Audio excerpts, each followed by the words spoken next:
نظر بد سے محفوظ رہنے کے لیے کچھ اقوال معصومین علیہم السلام پیش کرنا چاہتی ہوں۔ امام جعفر صادق علیہ السلام سے مروی ہے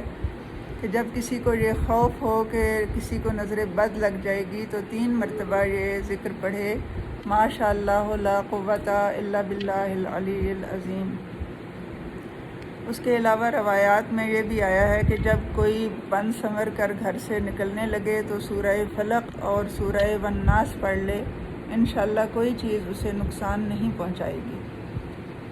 تیسری چیز، نظر بد سے بچنے کے لیے دونوں ہاتھ چہرے کے سامنے بلند کر کے سورہ حمد، سورہ توحید، سورہ فلق اور سورہ ناس کو پڑھ کر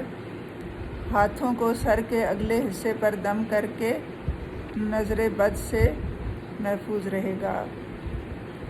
امام جعفر صادق علیہ السلام کا ایک ارشاد ہے کہ اگر قبروں کو کھود کر دیکھا جائے تو ان میں اکثر اموات نگاہ بد کے اثر سے واقع ہوئی ہوں گی،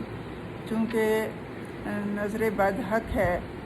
اور حضور سے بھی اس کے فرامین میں نے آپ کی خدمات میں کچھ ویڈیوز میں پیش کیے ہیں،